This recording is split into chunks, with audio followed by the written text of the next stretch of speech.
오늘 하나님 우리에게 주신 말씀은 사무엘상 1장 19절에서 28절까지의 말씀입니다. 구약성경 사무엘상 1장 19절에서 28절까지의 말씀입니다. 봉독하겠습니다. 그들이 아침에 일찍이 일어나 여호와 앞에 경배하고 돌아가 라마의 자기 집에 이르니라.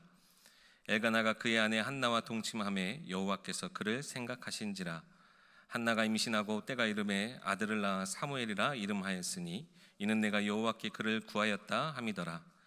그 사람 엘가나와 그의 온 집이 여호와께 매년제와 서원제를 드리러 올라갈 때에 오직 한나는 올라가지 아니하고 그의 남편에게 이르되 아이를 젖대거든 내가 그를 데리고 가서 여호와 앞에 뵙게 하고 거기에 영원히 있게 하리이다 하니 그의 남편 엘가나가 그에게 이르되 그대의 소견에 좋은 대로 하여 그를 젖대기까지 기다리라. 오직 여호와께서 그의 말씀대로 이루시기를 원하노라 하니라. 이에 그 여자가 그의 아들을 양육하며 그가 젖대기까지 기다리다가 젖을 뗀 후에 그를 데리고 올라갈새 수소 3마리와 밀가루 1에바와 포도주 1가죽부대를 가지고 실로 여호와의 집에 나아갔는데 아이가 어리더라. 그들이 수소를 잡고 아이를 데리고 엘리에게 가서 한나가 이르되 내 주여 당신의 사심으로 맹세하나이다. 나는 여기서 내 주 당신 곁에 서서 여호와께 기도하던 여자라. 이 아이를 위하여 내가 기도하였더니 내가 구하여 기도한 바를 여호와께서 내게 허락하신지라. 그러므로 나도 그를 여호와께 드리되 그의 평생을 여호와께 드리나이다 하고 그가 거기서 여호와께 경배하니라. 아멘. 하나님께 받은 아이라는 제목으로 담임 목사님 말씀 전해주시겠습니다. 5월은 가정의 달이라고 하죠. 어린이 주일도 있고요, 어버이 주일도 있습니다. 또 5월은 또 스승의 날도 있고, 또 우리 교회적으로는 5월 달에 성례식을 진행을 합니다. 세례와 성찬이 있고, 또 교회 달력으로는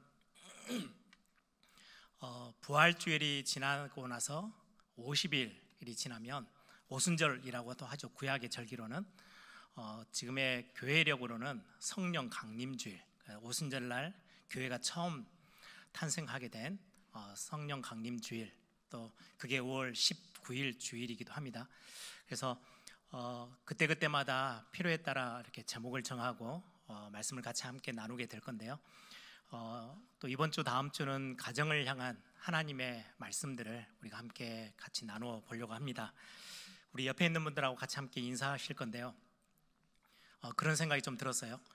항상 우리 예배하는 예배당 이 장소가 매주마다 새롭게 변화되는 것도 없고, 항상 앉으시는 그 비슷한 자리에 항상 여러분들 앉으시고 바뀌는 게 없는데 우리 얼굴 표정이라도 좀 바꿔야 되겠다, 이런 생각이 들어졌어요. 그래서 여러분들 활짝 웃는 얼굴로 우리 옆에 있는 분들 보시면서 그렇게 인사하십시다. 우리에게 복 주시는 분이 하나님이십니다. 네, 한 번 더 고백합시다. 우리 가정의 주인이 하나님이십니다. 오늘 같이 함께 말씀을 나누는데 이제 한나, 사무엘, 너무나도 잘 아는 본문이기도 하죠. 근데 우리가 말씀을 전하는 자도 마찬가지지만 말씀을 듣고 그 말씀을 나에게 적용할 때 좀 많이 주의하셔야 될 게 있어요. 많은 분들이 성경을 그냥 있는 대로, 예를 들면 한나가 오늘 경험하고 체험한 부분을 모든 사람에게 동일시를 해버리면 성경을 이렇게 나에게 적용할 때는 굉장히 무리수가 따라요. 굉장히 위험해지는 거죠. 예를 들면 그런 부분이에요. 한나의 체험은 한나에게 주어진 거지 모든 사람이 똑같이 적용되어지는 게 아니라는 거죠. 아이가 없어요. 한나를 보니까 오랫동안 정성을 다해서 기도했더니 하나님이 아이를 주셨네. 나도 그렇게 해야 되겠다. 그렇게 적용하는 건 아니에요. 한나의 기도의 내용이 중요한 거지, 한나가 오랫동안 정성을 다해서 기도했더니 응답이 왔다. 또 어떤 예전에 저는 많이 들었던 분강사 목사님들의 어떤 설교였는데요. 한나가 하나님 앞에 나시린으로 드리겠습니다 서원을 하죠.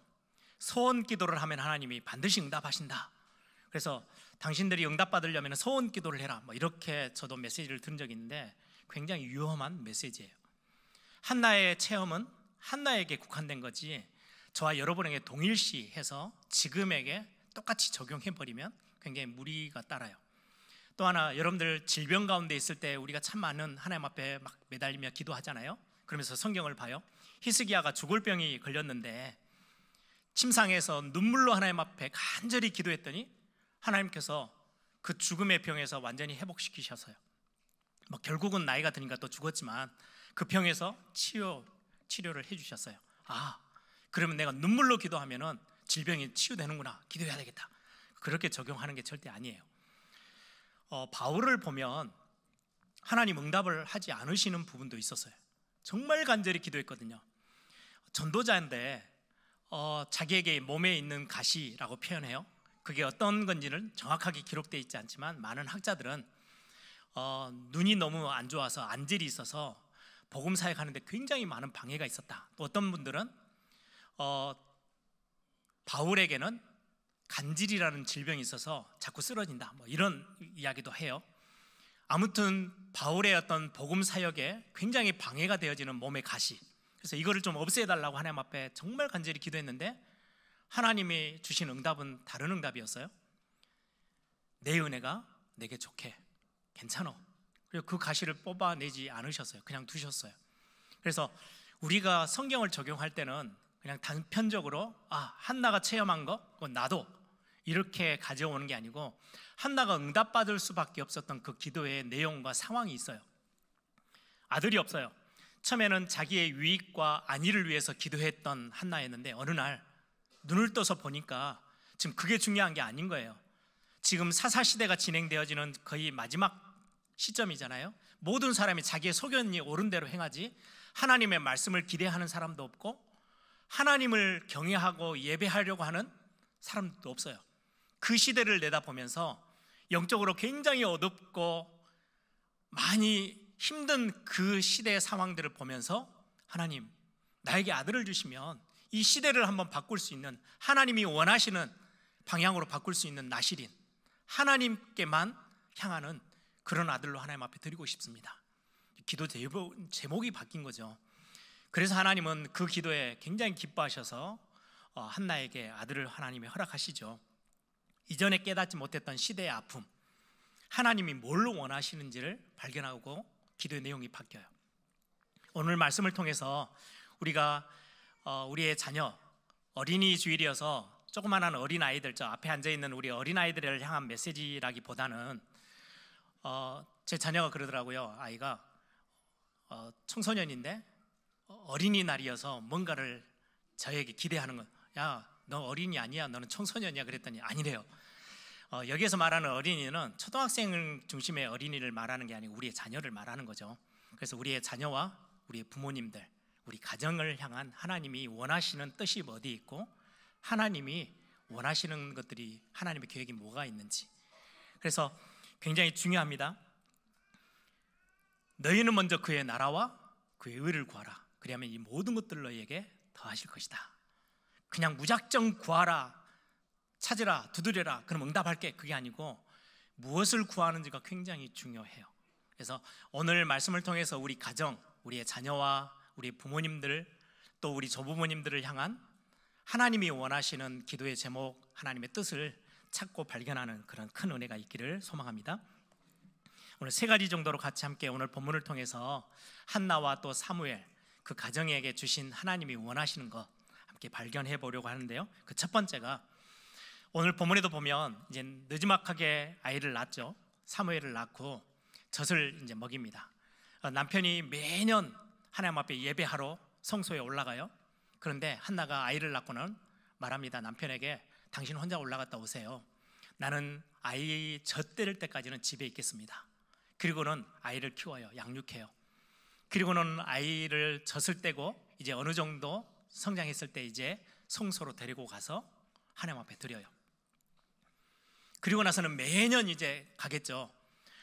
자녀를 보기 위해도 가지만 하나님 앞에 예배하러 가면서 매년 그 아이가 어느 정도 컸을까, 어느 정도 등치가 됐을까, 그걸 생각하면서 에봇을 지어가지고 그걸 가지고 가서 입혀요. 또 1년이 지나면 조금 더 성장한 아이를 생각하며 또 옷을 또 지어서 또 가져가요. 그걸 하면서 사무엘을 만나면서 한나가 제일 많이 했던 말이 무엇일까요? 좀 잘 살아, 똑바로 살아, 이렇게 했을까요? 뭐 어떤 말을 제일 많이 했을까요? 한나가 사무엘에게 그런 고백을 했을 것 같아요. 너는 정말로 귀한 자녀야. 너를 하나님이 내게 주셨어. 오늘 제목이에요. 그래서 하나님께 내가 받은 아이야. 너는 정말로 하나님이 내게 주신 최고의 선물이야. 이런 많은 축복된 이야기들을 많이 했겠죠. 그래서 이름도 사무엘이라고 지었어요. 엘은 하나님이죠. 사무엘이라는 뜻은 오늘 본문에도 나온 것처럼 내가 기도했는데 하나님이 들으시고 응답하셨어. 그 내용을 단어로 표현해서 사무엘이라고 이름을 지어서 줬어요. 우리 다음 주에는 우리 세례식을 거행하면서 유아 세례도 함께 해요. 유아 세례는 굉장히 중요한 언약적인 어떤 고백이에요. 유아 세례를 하면은 우리 어린 아이들을 안고 이제 고백하고 교회 앞에 이제 선언도 하고 믿음을 고백하죠. 여러분들 아이를 낳으면 아이의 육신적인 것들을 보면요, DNA가 엄마 혼자 것만 다 들어가진 않아요. 엄마 것 반, 아빠 것 반, 그렇게 같이 들어가요. 희한하게 이상한 것도 담고 좋은 것도 담고 아빠 것, 엄마 것 이렇게 같이 닮아요. 예전에 크리스마스 때 남전대 무슨 행사를 이렇게 발표를 하면서 아버지와 자녀 이렇게 아들 이렇게 둘이 딱 서서 이렇게 쭉 팀들이 나와가지고 이제 가정마다 같이 찬양을 하는데 한 줄로 쭉 섰는데 어떻게 딱 짝다리 짚고 있는 아버지의 아들 똑같은지 하는 모든 표정, 행동 이게 다 똑같은 거예요.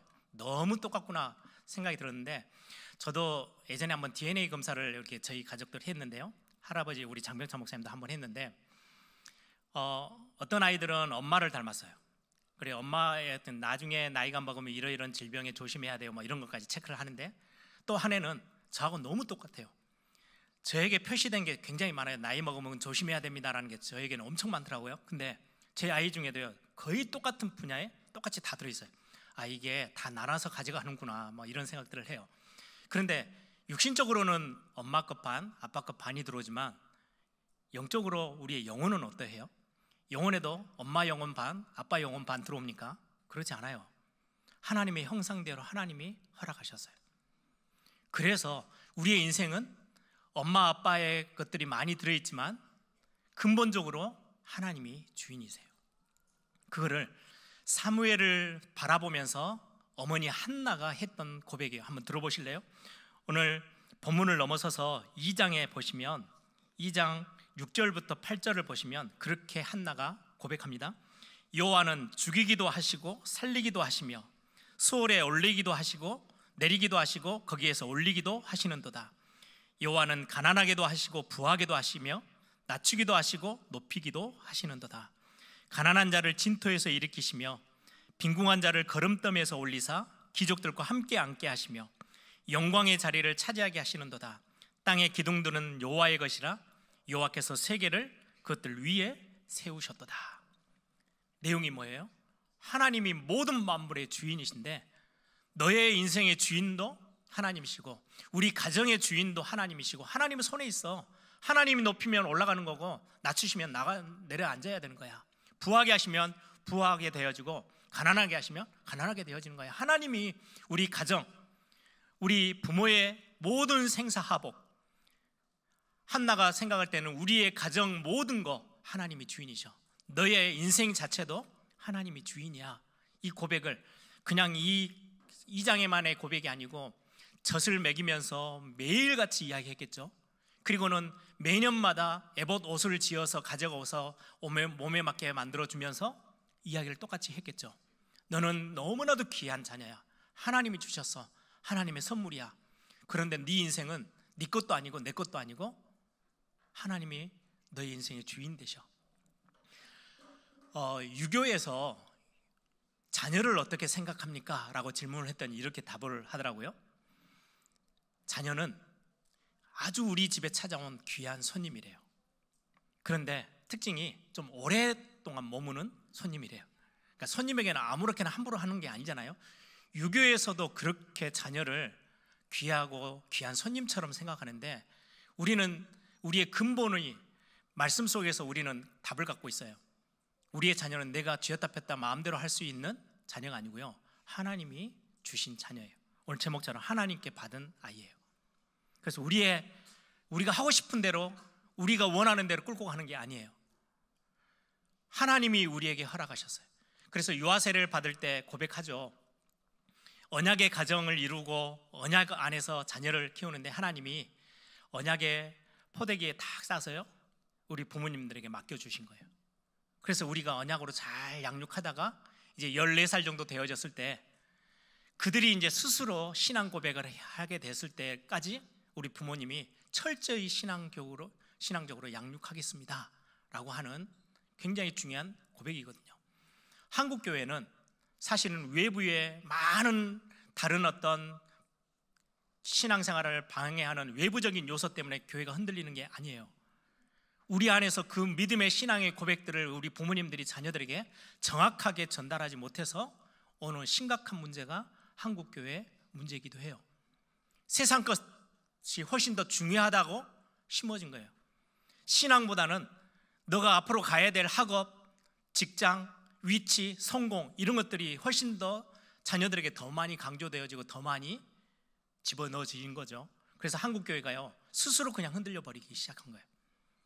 지금은 거의 주일학교가 시스템 자체가 없어질 만큼 위기가 와 있는 시대이기도 해요.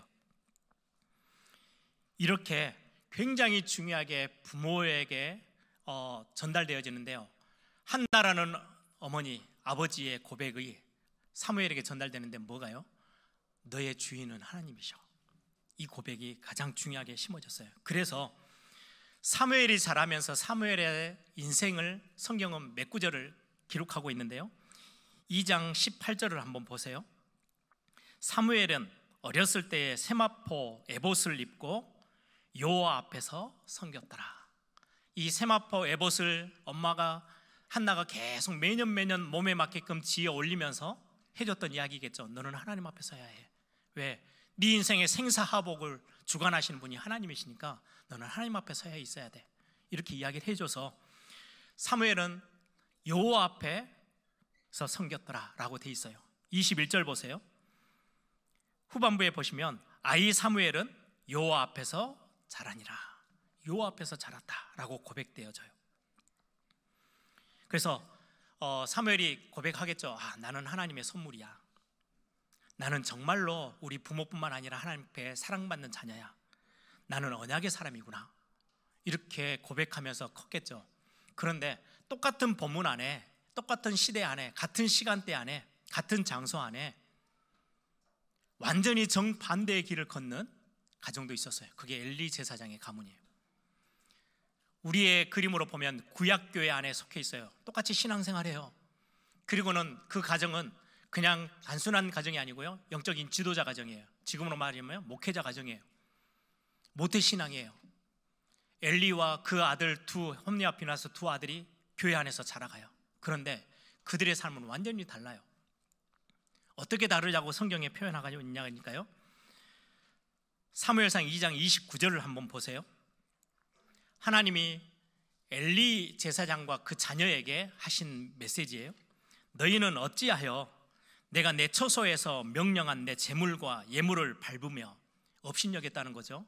하나님께 드려야 될 것들을 전혀 귀하게 여기지 않았어요. 발로 밟으며 내 아들들을 나보다 더 중히 여겨 내 백성 이스라엘이 드리는 가장 좋은 것으로 너희들을 살찌게 하느냐. 백성들이 와서 하나님께 드리려고 하는 그 좋은 것들을 다 자기 자녀들의 배에다 다 집어넣었어요. 그래서 하나님이 하신 말씀이에요. 30절에 그러므로 이스라엘의 하나님 나 여호와가 말하노라. 내가 전에 내 집과 내 조상의 집이 내 앞에서 영원히 행하리라 하였으나 이제 나 여호와가 말하노니 결탄코 그렇지 아니하리라. 나를 존중히 여기는 자를 내가 존중히 여기고 나를 멸시하는 자를 내가 경멸하리라. 굉장히 힘있고 무서운 메시지를 이 엘리 제사장 가문에게 하죠. 결국 부모에게 좋은 영향을 받지 못했던 홈리와 비느하스, 모태신앙으로 자라왔지만 그들의 인생은 어떻게 바뀌냐니까요. 앞부분을 보세요. 2장 12절 엘리의 아들들은 행실이 나빠 여호와를 알지 못하더라. 여호와를 모르는 인생으로 살아가요. 아니 모태신앙이고 목회자 자녀들인데도 불구하고 여호와를 알지 못했대요. 17절은요, 그들이 여호와의 제사를 예배함을 멸시하였대요. 이 영적인 사실은 전혀 눈 다 감아버리고 예배가 얼마나 중요한지 전혀 알지 못하고 살아오는 아이들로 자라게 되는 거예요. 이게 똑같은 시대 안에 똑같은 현장 속에 있는데 뭔가 부모에게 중요한 언약을 전달받았던 사무엘과 그렇지 않았던 가정이 두 개가 동시에 오늘 본문에 기록되어져 있어요. 우리에게 참 시사하는 바가 크죠. 하나님이 너의 주인이야. 여러분들의 자녀를 향한 믿음의 고백들을 계속해서 해주시길 바랍니다. 그래서 우리 예전에 참 많이 이렇게 우리가 감동받으며 불렀던 찬양 요게벳의 노래라는 찬양 가사에 보면 후렴 가사에 너의 삶의 참 주인, 너의 참 부모이신 하나님, 그의 손에 너의 삶을 맡긴다. 이런 가사가 있죠. 정말로 중요한 우리의 자녀들의 인생의 참 주인은 하나님이세요. 우리 가정에 하나님이 그거를 원하시는 거예요. 그 고백이 있기를 원하시는 거예요. 두 번째입니다.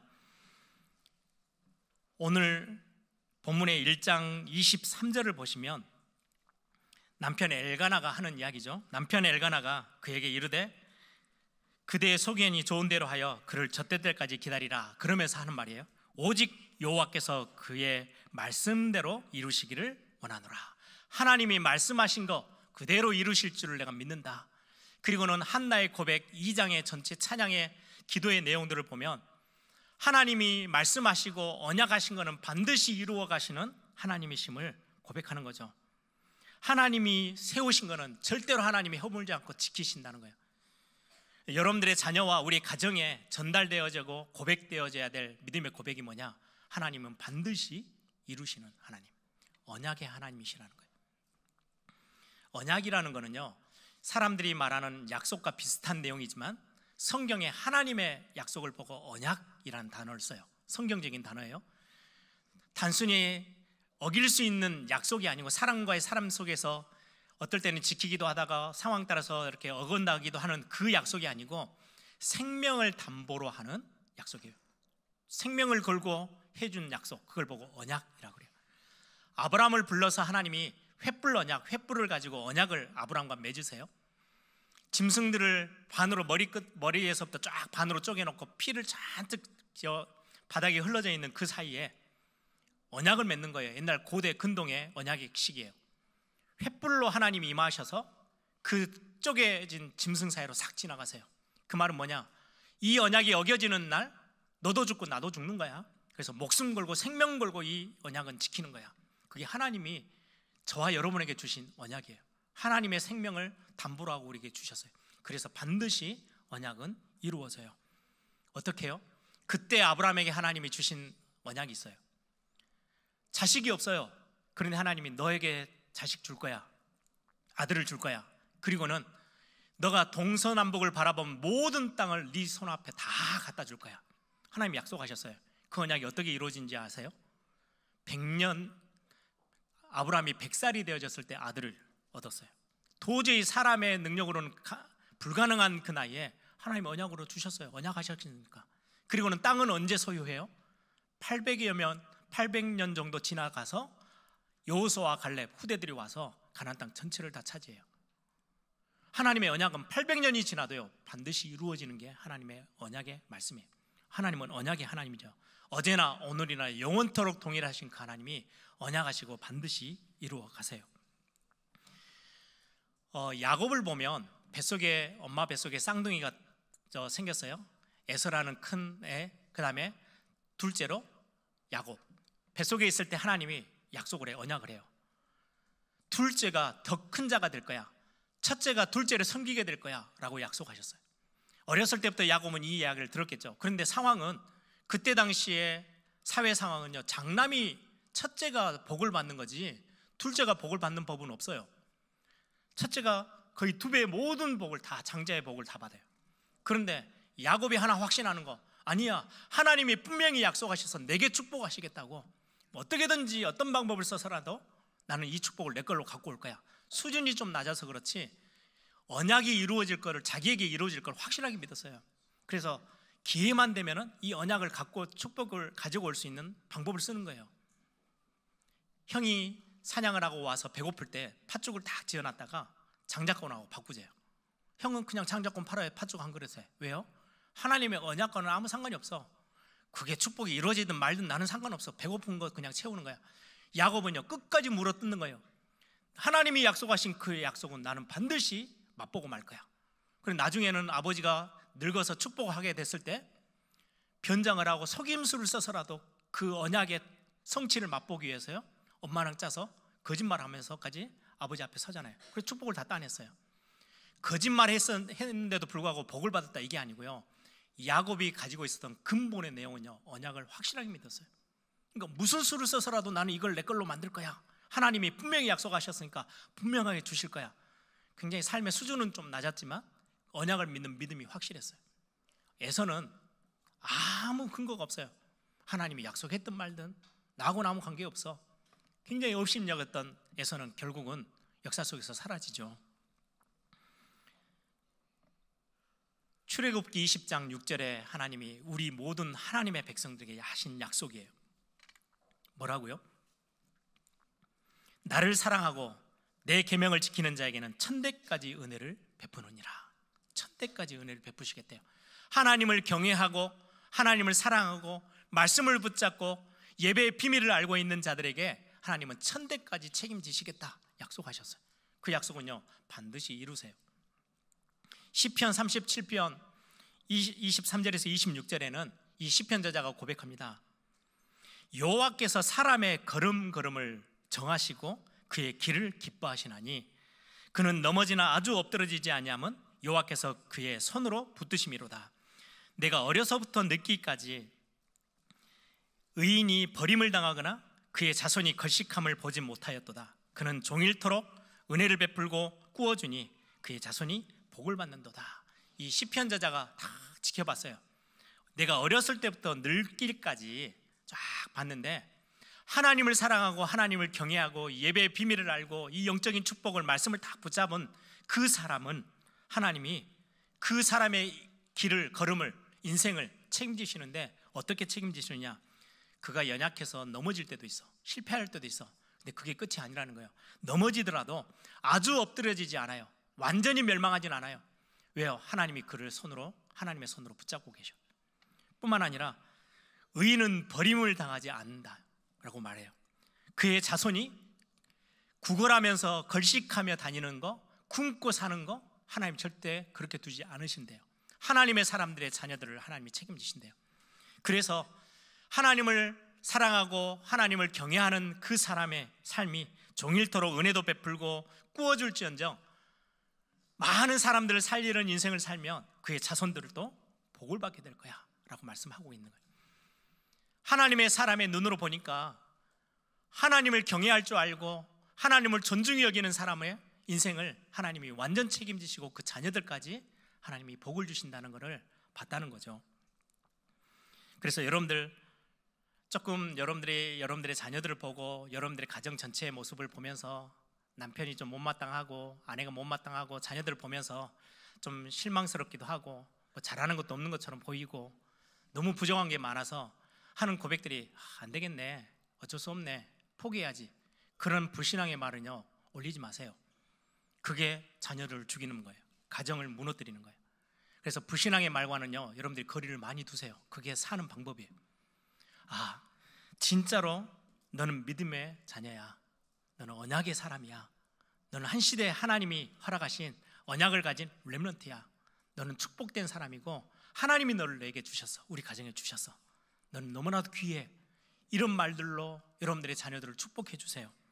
그게 씨앗이 돼요. 축복의 씨앗이 되고 믿음의 씨앗이 되고 언약의 씨앗이 되고 하나님을 경외하는 경외함의 씨앗이 돼요. 그래서 그게 싹이 트면 30배, 60배, 100배의 열매를 자녀들을 통해서, 가정을 통해서 하나님이 허락하시는 거죠.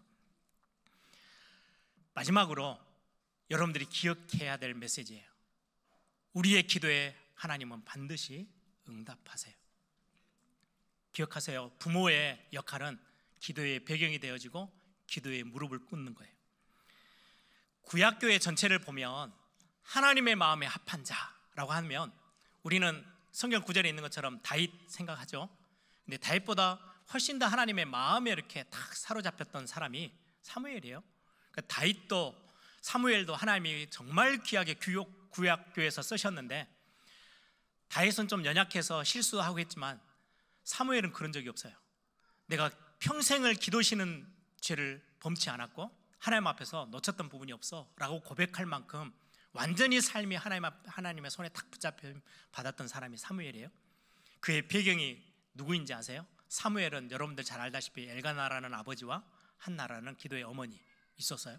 다윗은요, 그 위로 올라가면 보아스와 룻이 다윗의 할머니 할아버지예요. 굉장히 경건하고 하나님 앞에서 신실한 믿음의 비밀, 언약의 비밀을 가지고 있었던 보아스 그리고 룻이 다윗의 조부들이에요. 여러분, 나는 이제 자녀 다 키워서 이 메시지가 나하고 꼭 맞나? 아니요. 여러분들 조부모가 되어져서 여러분들의 자자손손을 놓고요 기도해야 돼. 여러분들이 있어야 될 자리가 기도의 자리예요. 교회라는 것을 생각해 보면 교회는 하나님의 나라를 이 땅에 임하고 이루게 해가면서 확장시켜 나가는 게 교회가 해야 될 사명이에요. 하나님 교회를 통해서 하나님 나라를 확장시켜 나갈 거예요.